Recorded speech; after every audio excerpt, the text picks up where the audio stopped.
That's perfect for recording now. You recording? Okay. You may continue. Thank you so much. No problem. Next slide.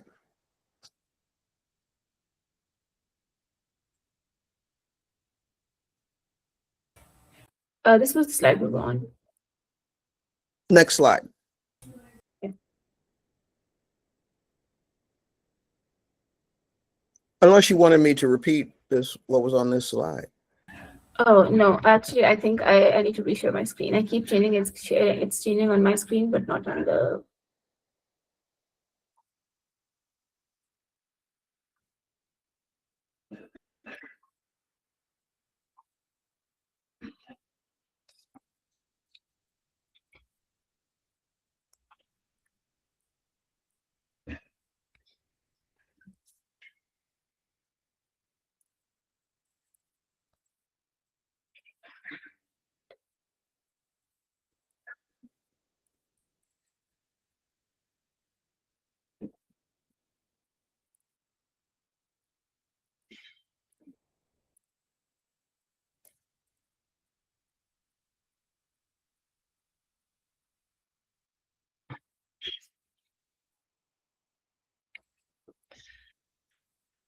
Okay.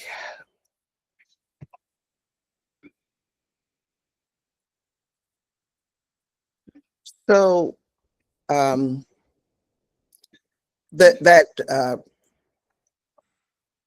what I Okay, my apologies.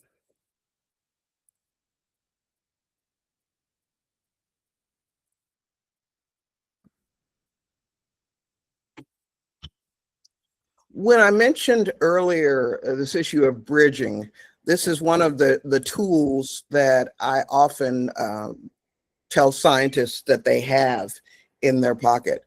You don't have to feel like, oh my God, I've got to answer every question they tell me, and I don't have any room for responding or whatever. Bridging is a technique that allows you to hear what the journalist is asking, respond to a direct question, but also let them know that, you know, there are other things to consider. So phrases like, the most important thing you should know is this, or the real issue. And this one is very important because a journalist who has familiarized themselves with so many different topics and is learning something new every day might approach you with what they think the story is, but you as the researcher know that, you know, that's one angle of it, but here is the real issue. Or just the opposite is true. So if a journalist comes to you and says this, that, and the other, you have the ability to say, but the opposite is true. Or that speaks to a bigger point.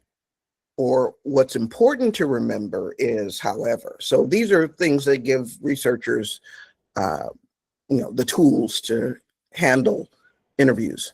Next slide.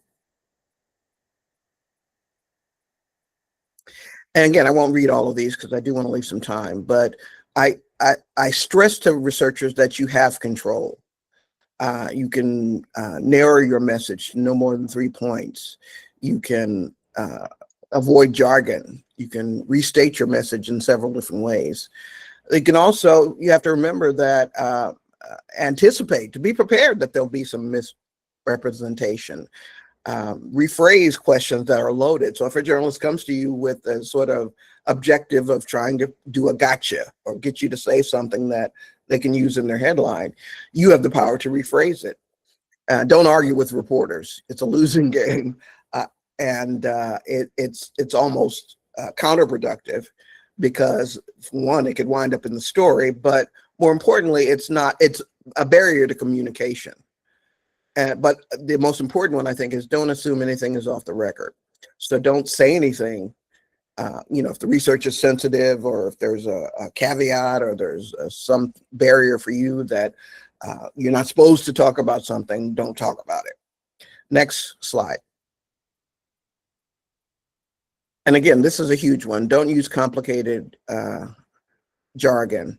Things like substantial and sustained impact, enhancing the credibility, push incentives for R&D. Again, these are all things that we as science journalists understand, and certainly obviously the scientists understand them, but when we're communicating it to the public, we need to think of ways to explain what these things mean. Next slide. And again, you don't have to be the victim, just as poor Tom Kariuki felt like. You have the right to know the topic, schedule the interview, know the format, use notes. But you don't have the right to know all the questions in advance, to see the story in advance, to change a quote, edit the story, or expect your view to be the only view contained in the story. Before the interview, respect the deadline, don't keep the journalist waiting or whatever. Do your homework and prepare your messages. But the ultimate one is relax. Next slide. And again, these are things that were used for the scientists media training, but they can also benefit journalists. Your body language, what comes across. And this was a huge issue for me training journalists in East Africa because of cultural issues, et cetera, particularly for female journalists. Walking into a room with a distinguished scientist and your culture and your tradition precludes you from looking him in the eye or interrupting him or saying, correcting maybe something that's come across. And people capitalize on that, particularly when they're in positions of power. If they realize that someone is not really up to a debate or whatever. So your body language, the energy that you use in the interview, eye contact, and again, that varies from culture to culture. I would never train a journalist to look somebody in the eye if that's going to get them publicly rebuked or in trouble. But there are ways to communicate poise and confidence in your work that are very important for both journalists and researchers. Next slide. Communication do's, again, avoid jargon, stick to your messages, use short, clear examples. And an important one is a call to action. Every time I work with journalists and in developing stories and projects, that's an important component of whatever project that producing or working on is. Presenting the information is one thing, but what do you want the audience to do, or how do you want them to respond or take away the takeaway of this story? Next slide. Don'ts, communication don'ts. Don't respond if you don't know the answer. Don't go off the record. Don't use technical jargon. Don't be defensive. If your answer asks a difficult question, carefully consider it and then calmly use the facts.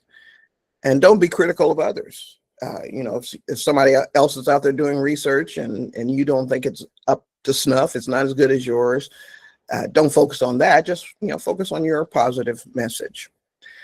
Next slide. But again, and it's hard, particularly in the way the world is right now and the issues that journalists are covering, but have fun. And interviews are opportunities.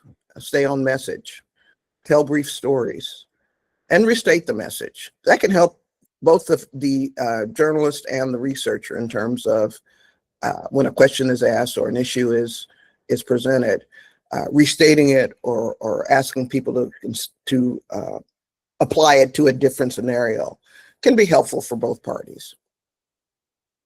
Next slide.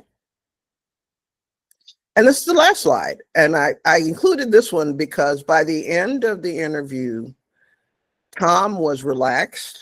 He was, open. He wasn't sitting back in his chair like, again, waiting for the gunfire. And the interaction between the reporter and the researcher can have a happy ending. You have to consider that in many ways, the objective is the same. It should be the same. I mean, obviously, researchers have so many issues to consider: funding, and whether their institution is going to support their work, and whether they'll be able to find collaborators, and whether it will ever, come fully to light. The journalist has a deadline. The journalist has expectations that from their editors and their media organization. They have to worry about being scooped, about the other media house getting the story before they do. And then they have to constantly worry about, when it's published, did I get it right? Are there any errors? Or is the family, for example, if it's about a family dealing with a rare disease, are they going to be happy or unhappy with the story? There's so many things that both sides have to consider.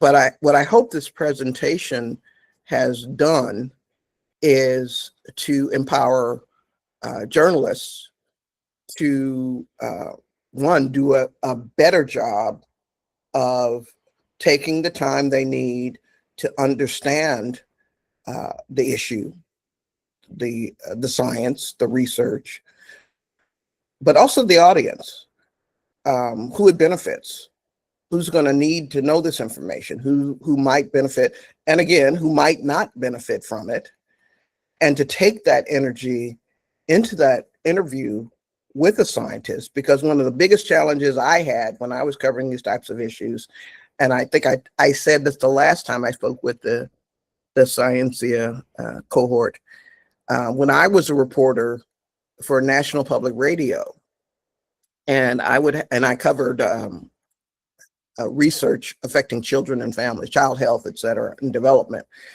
And so I'd have a researcher come into the studio to record the interview. And it's me with my headphones on, sitting at a table, and the researcher with their headphones on, sitting across from me. And so I've got all my questions, and I'm trying to get them to relax and be conversational and to explain what this issue means to the public. And there were many, many times when they were so intimidated and so sort of starstruck. It's an NPR interview. And so they stuck to their script, and they spoke to me as if they were speaking to a cohort of fellow scientists at a convention. And they used the jargon terms, and they used the coefficient of the cohort of blah, blah, blah. And so I learned from a veteran reporter a trick, which was, if there's 5 minutes left in the interview and they still haven't said anything that you could probably use for your story, what you do is you take off your headphones, but you signal to the engineer sort of surreptitiously, keep rolling. But taking off your headphones gives the subject, the researcher, the idea that the interview is over. The official recording is over. So they relax in the chair, and I'd say, well, thank you for being there. Is there anything else you want to say? And they say, well, it's so important to get this information across because children around the world, or children in America, are getting this. And that would be the quote I was able to use for my story, because they weren't so focused on trying to sound smart and brilliant and again, to impress their colleagues at Harvard. They were telling me one-to-one, person-to-person, that the consequences, the ramifications, the meaning of this research and who would benefit from it, and why supporting this research is important. So with that, I will conclude my formal remarks. And I'm looking forward to maybe hearing from you, or any comments or questions that you might have for me. Yes, thank you so much, Mr. Chu, for such an insightful talk. We started from gene therapy and its effects, and the story that was covered by you, how rare diseases may or may not, how rare diseases are involved, and how they must be highlighted. Then we moved on to the 30-second elevator pitch, which was a very interesting idea. I hope our interns were able to take inspiration from it, take note from it, and essentially be able to use that in their upcoming assignments that include interviews. Lastly, the do's and don'ts were an extremely important part of the presentation and webinar, where we were able to understand what, on a basic level, to do and not do, specifically within interviews from your experience as well. Thank you so much. And the floor is open to question and answers. You may be able to drop your questions in the chat box or raise your hand if you want to ask any questions, please.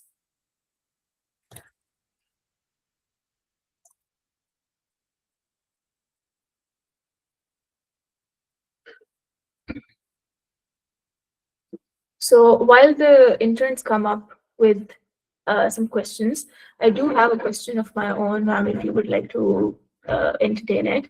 I'm a geneticist myself, and I work with genotyping and genes and CRISPR technology. The idea of it is very fascinating to me, and I want to work with it as well. And you mentioned that you must be able to maintain a very fine line between communicating the information to the audience and then also being able to do it ethically and understand the implications of a technology and its ethical overpoints to your audience and to your readers. So if you would like to say something about it and how we may be able to report it in a way where it is ethical and it inspires interest in the general public. It's actually kind of a formula, really. I mean, you have to consider the audience. Who are you writing for? Your individual publication. But I personally believe that journalists have a responsibility to think of the broader audience and who's going to have access or who might be benefited. So, for example, a reporter writing for the New York Times has primarily a very elite audience of people who are, educated, blah, blah, blah. But if they're writing about a story like this, in my opinion, they need to include information that says the reality is that, again, there are 300 million people around the world with rare diseases, but only 95% or 95% of them don't have access to treatment and whatever. And the whole issue of ethics and what's ethical and how you what information you include in the story, particularly when it's talking about technology and innovation, it's really almost a person-to-person thing. I mean, a person who's not an African-American female might not feel the same way about a story about sickle cell in communities that, say, a white male would report on it. But I believe we both have the opportunity or the responsibility to report on the fullness of the issue.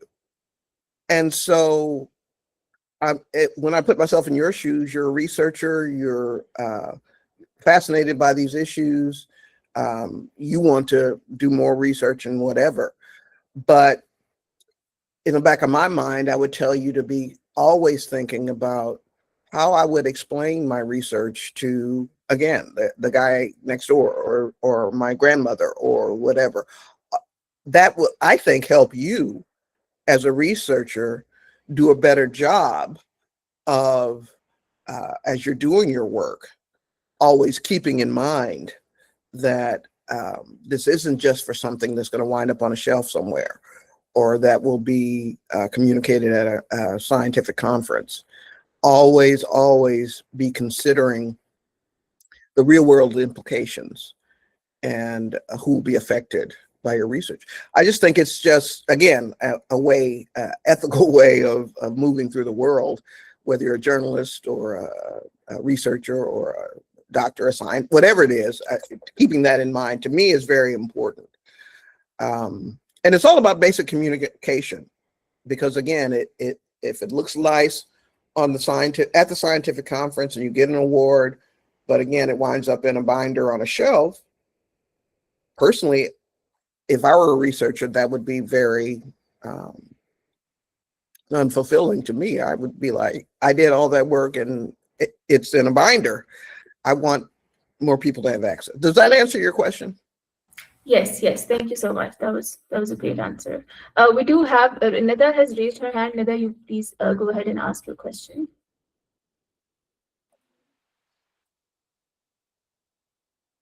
Hello, can you hear me? Yes. Okay, great.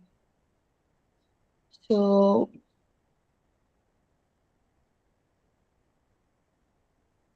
sorry for the inconvenience, sorry. So, hi Rachel, thank you for this really practical session. And I especially like the Dagmar framework. And as a science writer, uh, sometimes, I feel a gap between communication. As you showed that how much body language and tone matter in communication. Do you think that that same applies in writing? In same applies in written science stories, and if yes, how can writers create that human connection through text? So the two examples that I shared with you are perfect examples of that question. Um, some publications focused on the science of baby KJ's treatment, how it was developed, um, what it cost, the different scientific elements of it. Um, and so, and there's an audience for that. There are people who want to know that. But the vast majority of stories dealt with the family's struggle. These were two relatively young parents. They had two other children. They live in rural Pennsylvania. Again, they were white, but they were not financially able to afford all of this incredible treatment. But because it was a clinical trial, they didn't have to pay for anything, and they were literally putting their babies' lives in the hands of strangers. And they were told this could kill baby KJ, but we hope it will save his life. So translate that to the millions of people around the world, or at least those who have access to this kind of research. What's that like for them? What's that like for a family to be so desperate for cure that they'll do that? Similarly with Victoria, they told her, lying in a hospital bed in Nashville, that this is brand new. No one's ever in history ever had this done. We can't promise you anything. It could either kill you, or a year later, you're still just as sick and you've gone through all of the agony of chemo and everything else. So we're going to be transparent with you about that. But do you want to do this? And so I saw a lot of stories that amplified that sort of medical pioneer aspect. So as writers, again, think about the end result. What are you trying to communicate with the story? Who's going to be affected by the story? Who would benefit from knowing this information? Or again, if it's hype, if it feels to you like it's hype, or this research isn't taking into consideration that, or for example, a lot of the stories right now that I'm finding interesting deal with artificial intelligence and large language models. And again, as an African-American woman, when I see a story that says most of these large language models deal with populations that are all white, these are community, they got the information from all white, whatever sources, whatever, no people of color have been included, or as you know, we've all heard about research that it's developed or based on all white populations, and it's not effective, or communities of color. So as a science writer, be thinking about the full range of issues of intended recipients, or people affected by any issue that you're reporting on. And that's the way to elevate it. As the presentation said, it's from numbers and data and graph, translate that into actionable, resonating issues for communities that you're writing about.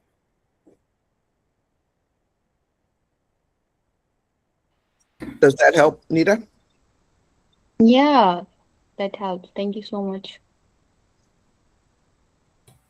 Okay, thank you, Rachel. There's one more question in the chat box. I think we will take this last question and then conclude our session. So Ikra is asking that we talked about CRISPR in the baby cages story. There's a lot of hype on it, around it on social media. She says that one thing, how do you make your own reporting or your own story stand out among a lot of different stories, which I think we sort of discussed right now as well, that some people will focus on the science of it, others might focus on the emotional aspect or the history of the patients. But just in general, how do we make our story stand out? And then she's also asking that I don't think people talk about a sickle cell anemia case as compared to the CRISPR case. Do you think journalism has anything to do with it? Why the CRISPR case is more popular as compared to the sickle cell anemia case? Well, from my perspective, I have to say, I think they were equally covered. Victoria's story came first. So she got her treatment in 2019, and KJ got his treatment in 2025. So from my end, and that maybe it's different globally, but her story was covered widely.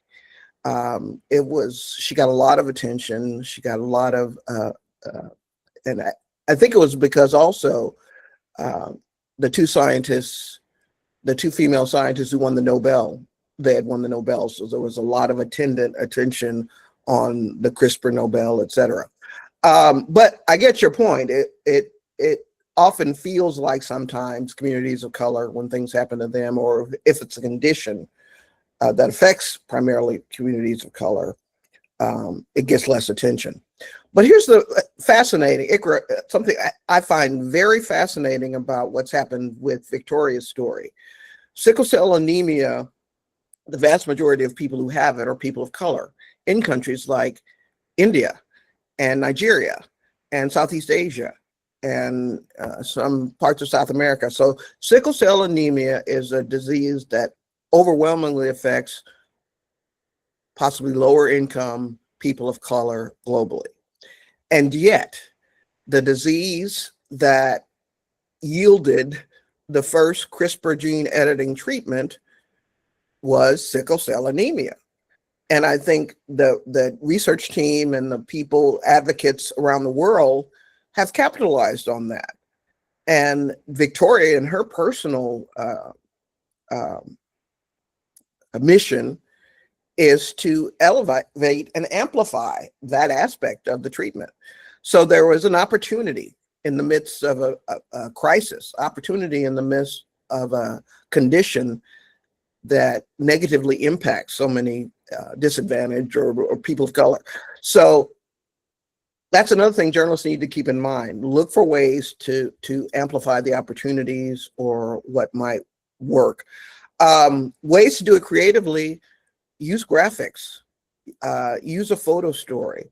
I sat in a session recently about the use of AI to generate graphics that do a much better job of communicating complicated issues to the general public. And so that's another way to keep that in mind: a map or a visualization, or some technological way of telling the story without words or in accompanying words, a photo story. So creativity is key in this conversation. But if you keep the audience and the intended audience and who needs to benefit from the research in mind, that can be your guiding light. That can help you produce content that has the maximum value.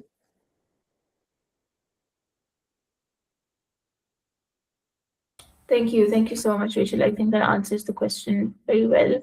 I did say it was the last question. I think there are we'll take this is going to be the last question for sure. We're taking, because it's an interesting question. Stick around. So it's Sunday morning. I have nowhere to go. So if you want to keep going, feel free. But just the last question, because it seems interesting. It's from Mohammed Sufyan. He's saying that how do we handle situations where scientific uncertainty exists? The editors and audience may demand definitive answers, but there is scientific uncertainty. So how do we handle that? I think you lead with the fact. You create a story that says there's scientific uncertainty. You get the scientists to open up and be as honest as they possibly can about this. You talk to others. You bring other ethicists or other observers or people who are in the space to explain the discrepancies or the uncertainties. You write a story that says this is not the golden ticket. This is not the thing that's going to save the world or cure cancer or whatever, but here's what it does. Maybe it moves us a little bit further along the line towards a cure, or for example, a huge field right now is the repurposing of existing drugs to deal with rare disease. So AI is helping a lot of researchers take the elements and the components of drugs that are used to treat something else to develop new drugs that could address rare diseases. So explaining that to the public in a way that says, there's no magic bullet, but this is the direction that the research is leading us, and that maybe eventually this will happen. So you're dealing with giving people a vision and a way to hope for the future. Obviously, in my lifetime, certainly, and even many of you young people, your lifetime, complete cures for cancer and Alzheimer's and whatever may not happen in our lifetime. But our science reporting and our writing can help nurture a mindset that we're moving in the right direction, and future generations may not have to deal with it, or your grandchildren may not have to deal with it. And so it's important for you to know what's going on and to support or at least to acknowledge this kind of research. That's really the only way to deal with the issue of uncertainty or whatever. Being transparent and being honest is the best way to deal with it. Thank you so much, Mr. Rachel. It was really, really great having you and going through and listening to your inspirational talk, the webinar, all the do's and don'ts, everything. I hope our interns will be able to keep these in mind while finishing in the internship, and also while hopefully in the future writing real stories as real journalists, and taking part of this training with them and sticking to it and using it to their benefit and to the audience's benefit as well. I want to make a quick plug if I can. Please feel free to check out our videos on nationalpress.org. They're aimed primarily for journalists, but the topics that we cover about how to report on various issues have some relevance, particularly for those of you who want to become science journalists. Check us out at nationalpress.org. In fact, I encourage you to look at all of the videos that were connected to the covering or the Rare Disease Reporting Fellowship for 2025. I think you'll find them really interesting, and they'll answer and they'll speak to a lot of the things that we talked about today. Thank you so much. I have shared the link for National Press in the chat, and I will share it in the group with our interns as well. Thank you so much, Ms. Rachel. It was really good having you. Have a good evening. Thank you. Have a good rest of your morning. Bye, everybody. Bye-bye.